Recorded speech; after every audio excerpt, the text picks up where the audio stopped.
இந்தியாவோட மக்கள் தொகை ஒரு 100 கோடிக்கு மேல இருக்கும். இல்ல சார், 110 கோடி. சரி, சபாஷ். 110 கோடி மக்கள்ல இருந்து 15 பேரை இளைஞர்களை தேர்ந்தெடுத்து வெஸ்ட் இண்டீஸ் மேட்சுக்கு அனுப்புனா முதல் சுற்றுலயே தோத்து போய் வெளியே வந்துட்டாங்க.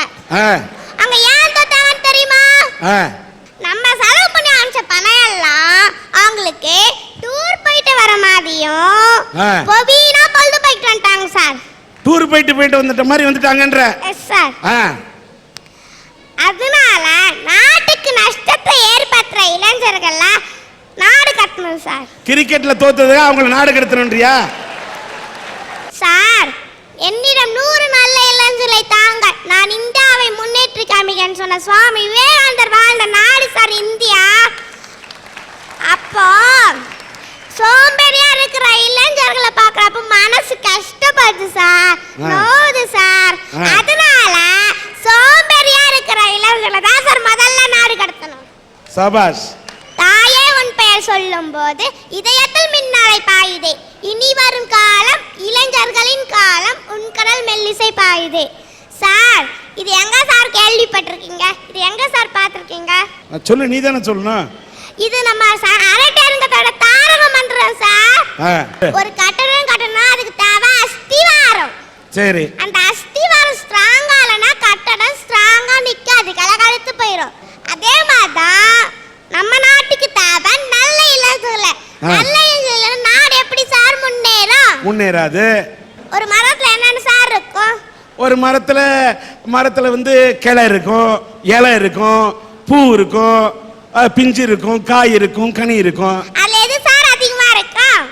அதுல இலை தான் அதிகமா இருக்கும். எது சார் கம்மியா இருக்கும்? கனிகள், அதாவது காய்களும் கனிகளும் அது கம்மியா இருக்கும். அதே மாதிரி சார் இன்றைக்கு சமுதாயத்துல நிறைய நல்லது இருக்கு சார். ஆனா அந்த இளைஞர்கள் கண்ணுக்கு பரது என்னன்னா அந்த கெட்டதா சார் இளைஞர் கண்ணுக்கு பருது. அதே மரப்படிதான் இருப்பனே, அதே வழியில போற இளைஞர்கள் என்ன சார் பண்றது? நீ தான் ஏற்கனவே முடிவு பண்ணிட்டு என்ன பண்ண நாடு கடத்தணும்ன்றியா? Yes sir. சபாஷ். அல்லும் பகலும் தெருக்கல்லாய் இருந்து விட்டு அதிர்ஷ்டம் இல்லை என்று அலட்டி கொண்டார். விழித்தோர் எல்லாம் பிழைத்து கண்டார், கரட்டை விட்டோர் எல்லாம் கோட்டை விட்டார். சார், 83 வயசுல தமிழ் இளைஞர் ஒருத்தர் இந்தியாவே கலக்கிட்டு இருக்காரு. அவர் பேர் தெரியுமா சார்? சொல்லு.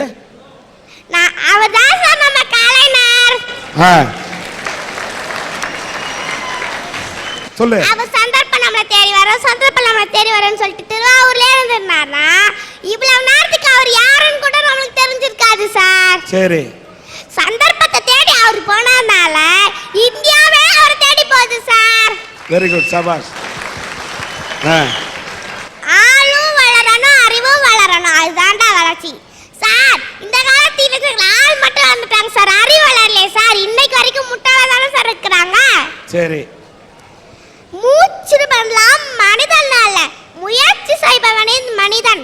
மூச்சு விடு இளைஞனே, முயற்சியை விடாதே சார்.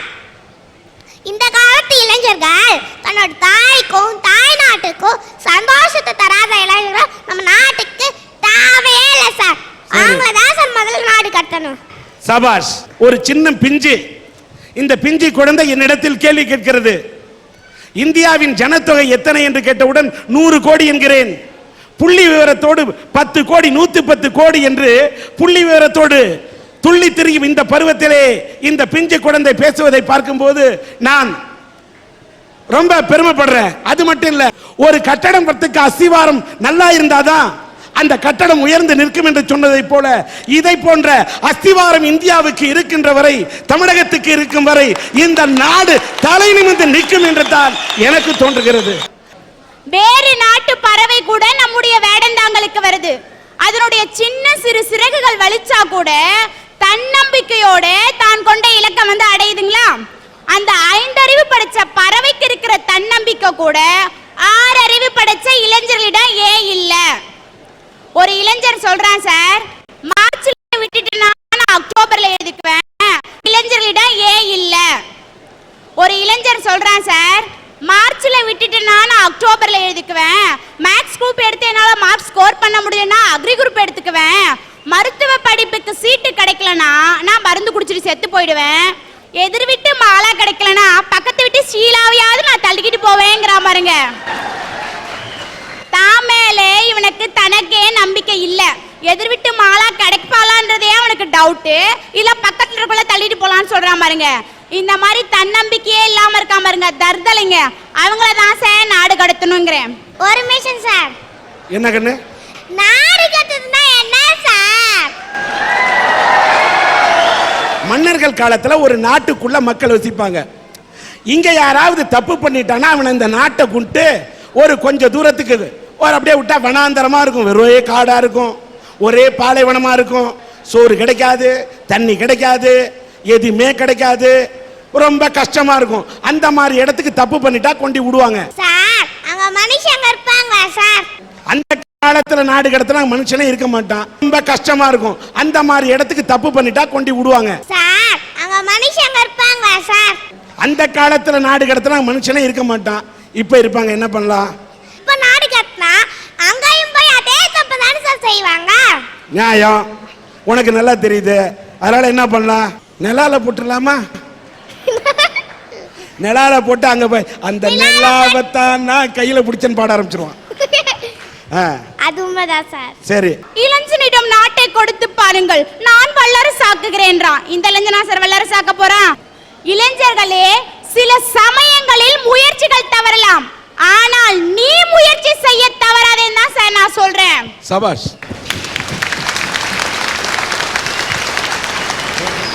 நம்ம நாட்டுல நிறைய இளைஞர்கள் படிச்சிட்டு இருக்கான், படிச்சு முடிச்சிருக்கான்.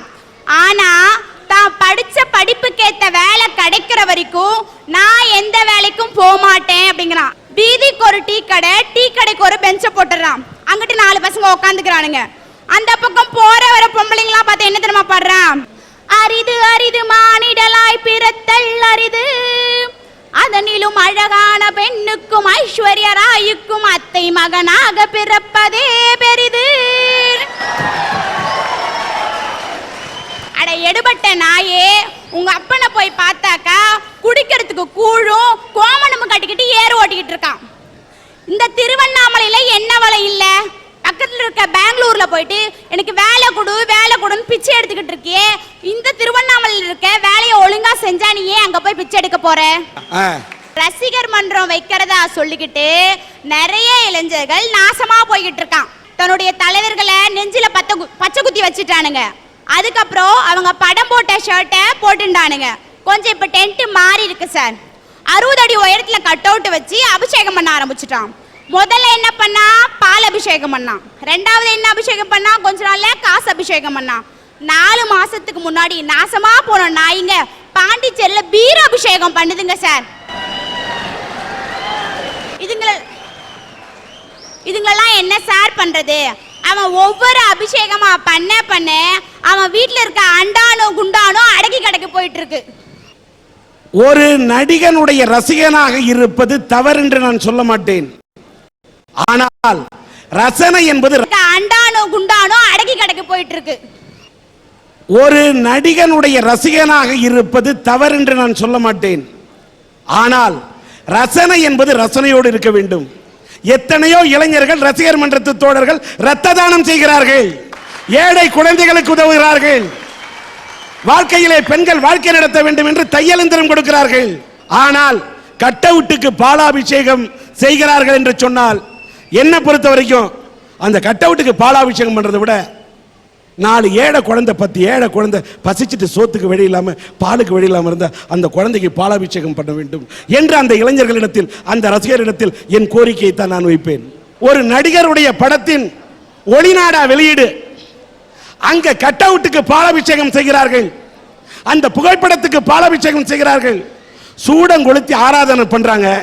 அந்த புகைப்படத்தில் 4 ரசிகன் இளைஞன் நின்று இருந்தா கூட நான் வேதனைப்பட்டிருக்க மாட்டோமா?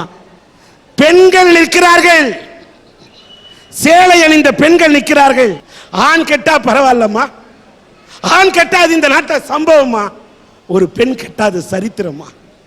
இன்னொன்னு சொல்றேன், 2 ரசிகர் மன்ற 2 நடிகர்களுடைய ரசிகர்கள் ரசிகர் மன்றத்து தோழன் அடிச்சுக்கிட்டான், ஒருத்தனை வெட்டினான். இன்னொரு ரசிகர் மன்ற தலைவர் இன்னொரு நடிகனோட ரசிகனை போய் வெட்டினான். 2 பேரும் செத்து போயிட்டான். அந்த ரசிகர் மன்றத்து தோழனுக்கு அந்த ரசிகர் மன்றத்தின் தலைமையிலிருந்து 10,000 ரூபாய் கொடுக்குறாங்க. எதிராக இருக்கக்கூடிய நடிகரோட ரசிகர் மன்றத்து தோழனுக்கு அவங்க தலைமையிலிருந்து 10,000 ரூபாய் கொடுக்குறாங்க. அந்த நடிகர் கூட வந்து பணம் கொடுக்கல, அவங்க ரசிகர் மன்றத்து சார்பில் கொடுக்குறாங்க. 10,000 ரூபாய் போய் சேர்ந்தது. செத்தவன் 2 பேரும் அடிச்சுக்கிட்டு செத்தானே, அவன் பொண்டாட்டி இன்னைக்கு ரோட்ல நிக்கிறா. படங்கள் வெளியாகி கொண்டுதான் இருக்கிறது. யாருக்கா யார் அடிச்சுக்கிட்டா, யார் வெட்டிக்கிட்டா? எதிரி நடிகனுடைய ரசிகனை அடித்து நீ மேலோகத்துக்கு அனுப்பினால், உன்னை அடித்து ஒருவன் மேலோகத்துக்கு அனுப்பினால், உன் வீட்டிலே குழந்தைகள் பட்டினி கிடந்தால், உன் மனைவி கட்டினி கிடந்தால் யார் சோறு போடுவார்? இதை இளைஞர்கள் சிந்திக்க வேண்டும். சார், வாய்ப்புகள் வர்ற வரைக்கும் எல்லா மனுஷனுங்களும் ராமர்களா தான் இருக்கிறாங்க. ஆனா வாய்ப்புகள் வந்ததுக்கு அப்புறமும் எவன் ஒருத்தன் லைஃப்ல ஒழுக்கமா இருக்கிறானோ அவன் தான் சார் மனுஷன். நிச்சயமா. இன்னைக்கு தப்பு செஞ்சுட்டு சில பேர் என்ன செஞ்சுறாங்க, சூழ்நிலை மேல பழிய போட்டுட்டு ஒதுங்கிக்கிறாங்க. அப்படிப்பட்ட சில மனித மிருகங்களும் இன்னைக்கு இருக்கு சார். சார், இங்க மட்டும் இல்லைங்க, மும்பையில் ஒரு நிகழ்ச்சி. மும்பையில் நள்ளிரவு 12 மணிக்கு புது வருஷம் கொண்டாடிக்கிட்டு இருக்காங்க. கோலாகலமா மும்பை நகரமே கொண்டாடிக்கிட்டு இருக்கு. ஒரு காதலனும் காதலியும் அந்த கொண்டாட்டத்தில் அவங்களும் சேர்ந்து டான்ஸ் ஆடி நல்லா கொண்டாடிக்கிட்டு இருக்காங்க. அந்த நேரம் பார்த்து அங்க வந்தது சார் 60 பேர் கொண்ட இளைஞர் கும்பல் அங்க வந்துச்சு. அவங்க என்ன செஞ்சாங்க தெரியுமா? அந்த காதலனையும் காதலியையும் பிரிச்சுட்டு அந்த 18 வயசு பொண்ணை சுத்தி நின்று அந்த 60 இளைஞர்களும் அந்த பொண்ணோட துணியை அவ கதற அவளுடைய ஆடைகள் எல்லாம் கிழிச்சு எரிஞ்சு அந்த பொண்ணை அந்த இடத்துல நிர்வாணப்படுத்தியிருக்காங்க சார். அந்த பொண்ணு போட்ட அந்த சத்தம், அவளுடைய அவல குரல் அந்த கூட்டத்தில் இருந்த ஒருத்தர் காதல கூட விழவே இல்லை சார். இன்னைக்கு இந்த சமுதாயத்துல, இந்த நாட்டுல, இந்த உலகத்துல மூல முடுக்கல் எல்லாம் எத்தனையோ பெண்கள் பாதிக்கப்பட்டுக்கிட்டு, சில மனித மிருகங்களால் பாதிக்கப்பட்டுக்கிட்டு அவங்க போடுற அவல குரல் இன்னைக்கு நம்ம காதுகளில் எட்டாம இருக்குங்க சார். 1988 வருஷம் 20 வயசுல நான் ஒரு பள்ளி ஆசிரியராக முடிச்சுட்டு நான் வேலைக்கு போனேன். அப்படி வேலைக்கு போகும்போது ஒரு ஆறு நடுவில் சார், அந்த ஆறை தாண்டி தான் நான் வேலைக்கு போக வேண்டிய சூழ்நிலை. அப்படி ஆற்றை தாண்டி போகும்போது, ஆற்றை தாண்டி போனால் மழை வந்துச்சுன்னா அந்த ஆறு ஃபுல்லாக தண்ணி போகும். அதில் எனக்கு நீச்சலும் தெரியாது, நான் போகவும் முடியாது. அந்த சமயத்தில் ஆற்றை தாண்டி போக முடியாத சூழ்நிலை இருந்ததுனால தலைமை ஆசிரியர் என்ன செஞ்சாரு, பக்கத்து வீட்டில் ஒரு பையனை கூப்பிட்டு இந்த டீச்சர் அக்கா அக்கான்னா சொல்லி அமைச்சார் சார். டீச்சர் அக்காவை கொண்டு போய் பள்ளிக்கூடத்தில் விட்டுட்டு வந்திருப்பா, இந்த ஆற்றுல தண்ணி வருது போக முடியாது, அவங்க பள்ளிக்கூடத்துக்கு போட்டு 2 நாளைக்கு தண்ணி வடிகிற வரைக்கும் கொண்டு விட்டுட்டு வந்திருப்பான்னு சொன்னார். ஆனால் அந்த பையனும் அப்படிதான் சார் வந்தான். அவன் விட்டுட்டு திரும்பி வரும்போது அங்கே இருந்த காலி பசங்க, அந்த ஊரில் டீ கடையில் பேசிட்டு இருந்த காலி பசங்க என்ன பண்ணாங்க தெரியுமா? டேய், உங்கள் ஆளை கொண்டு விட்டுட்டு வந்துட்டியான்னு கேட்டானுங்க. அன்னைக்கு அவன் மனசில் வச்சுக்கிட்டான் சார், இவங்க தான் நம்ம ஆளு அப்படின்னு சொல்லி. 3 மாதம் பொறுத்து ஒரு லெட்டர் வருது சார் வீட்டுக்கு. லெட்டரை பிரித்து படித்து பார்த்தா நிறைய கவிதைகள், காதல் கவிதைகள். அந்த லெட்டரை படிச்சுட்டு எனக்கு கொதிச்சு போயிட்டேன். அம்மாட்ட சொன்னேன், அவங்க அக்கா பெரியப்பா பொண்ணு எனக்கு ஃப்ரெண்டு, அவங்க கிட்ட சொன்னேன். அவங்களும் எடுத்துக்கிட்டு அந்த லெட்டரை அவங்க வீட்டுக்கு அப்பா அம்மா கிட்ட போனாங்க. அங்கே போய் சொன்ன உடனே அவங்களும் கண்டிச்சாங்க சார். அவனை கண்டிச்சதுக்கு அப்புறம் ஒரு நாள் நான் பள்ளிக்கூடத்துக்கு போயிட்டு இருக்கேன். எதிரில் வந்தவன் எங்கள் அப்பா அம்மாட்டெல்லாம் போய் சொல்லி இந்த மாதிரி பண்ணிட்டீங்கல்ல, உங்களை என்ன பண்ணுறேன் பாருங்க அப்படின்னு சொன்னான். நான் சொன்னேன், தம்பி இப்பயும் உன்னை தம்பியாக தான் நான் நினைக்கிறேன், நீ இந்த மாதிரிலாம் எண்ணத்துக்கெல்லாம் இடம் கொடுக்காதேன்னு சொல்லிட்டு நான் போயிட்டேன். நீ என்ன செய்வேன்னு சொல்லிட்டு நான் போயிட்டேன். ஒரு நாள் பள்ளிக்கூடம் விட்டு நான் வழியில் வந்துக்கிட்டு இருக்கேன். எதிரில் வரான், மெட்ராஸ் மெயின் ரோடு, அதாவது கரும்பு தோட்டம் ஒன்று தான் அந்த வீட்டுக்கும் அந்த ரோட்டுக்கும் நடுவில். வந்தவன் என்ன செஞ்சான் தெரியுங்களா? திடீர்னு குறுக்க ஓடி வந்து சைக்கிளை பிடிச்சி கீழே தள்ளினான் சார். என் முடியை பிடிச்சி இப்படி இழுத்துட்டு வாயில் ஆசிடை ஊற்றினான். இங்கே பட்ட உடனே என்னால் எரிச்சல் தாங்கவே முடியல சார். உடனே நினச்சேன் ஆசிட் தான் ஊற்றுறான்னு சொல்லிட்டு என்னடா செய்கிறேன்னு தட்டி விட்டேன். பாட்டில் கீழே விழவே இல்லை. திரும்ப அவன் என்ன செஞ்சான் தெரியுங்களா? இப்படி பிடிச்சி இந்த பக்கம் கொட்டிட்டு எனக்கு கிடைக்காத நீ வேற யாருக்குமே கிடைக்கக்கூடாது அப்படின்னு சொன்னான். என்னால் தாங்கவே முடியல எரிச்சல். அந்த ஒரு க்ஷணம், அந்த 5 நிமிஷம், எல்லாரும் சினிமாவில் தான் அந்த ஆக்சிடென்ட் அந்த மாதிரி இதை பார்த்துருப்பீங்க, நான் நேர்லையே அனுபவிச்சிட்டேன் சார். செத்து பொழைச்சவண்டான்னு சொல்லி ஒரு பாடல் வரும், எமனை பார்த்து சிரிச்சவண்டான்னு சொல்லி, அது நான் செஞ்சுட்டு வந்திருக்கிறேன் சார் அந்த கொடுமையை. அந்த 2 மாதம் அந்த ஹாஸ்பிட்டலில் இருந்தேன்.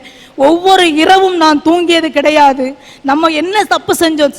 அதாவது இந்த உலகத்தில் பெண்ணாக பிறந்தது தப்பா, இல்லை நல்லா படிச்சுட்டு வேலைக்கு போய் குடும்பத்தை காப்பாற்றணும்னு நினச்சது தப்பா இந்த சமூகத்தில்?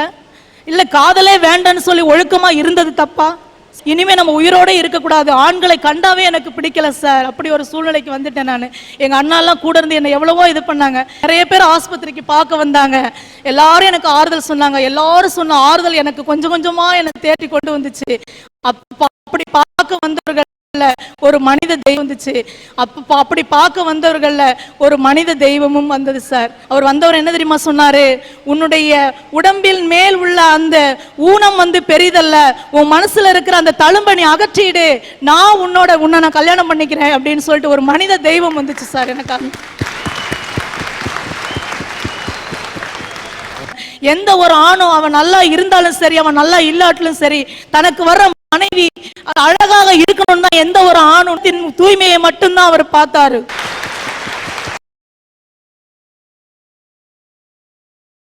சரி, அவன் நல்லா இல்லாட்டிலும் சரி, தனக்கு வர்ற மனைவி அழகாக இருக்கணும் தான் எந்த ஒரு ஆணும் நினைப்பான்.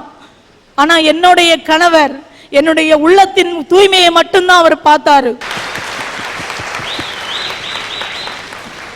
நான் சில நேரத்தில் வேகமாக பேசுவேன், சில நேரத்தில் மனசு தாங்க முடியாமல் பேசுவேன். நீங்கள் இந்த சமுதாயத்தில் மனித மிருகம் இருக்கிறது என்று சொல்லிக் கொண்டிருந்த இதே அம்மா ஒரு மனித தெய்வம் இருக்கிறது என்று இந்த பெண்ணுக்கு வாழ்க்கை கொடுத்த ஒரு கணவரை பற்றி சொன்னார். அவனும் இந்த சமுதாயத்தில் தான் சார் இருக்கான். அந்த மனித தெய்வத்தை நான் மேடைக்கு அழைக்கின்றேன்.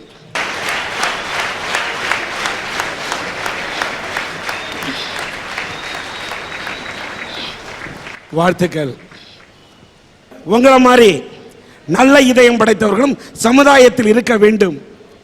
அப்படி இருந்தால்தான் இந்த பூமியில மழை பொய்யும், இந்த தமிழ் மண் வாழும். உங்களுக்கு என்னோட மனப்பூர்வமான, உங்க பேர் என்ன? அன்பழகன். உங்களை நம்ம மனித தெய்வம்னு சொன்னாங்க. இப்படிப்பட்ட மனித தெய்வமும் இருக்கின்ற இந்த சமுதாயத்தில் தான் சில மனித மிருகங்கள் அந்த பெண்களுக்கு எதிராக பாலியல் கொடுமையிலே ஈடுபட்டுக் கொண்டிருக்கிறார்கள். தனி மனித ஒழுக்கத்தோடு போராடுவேன்.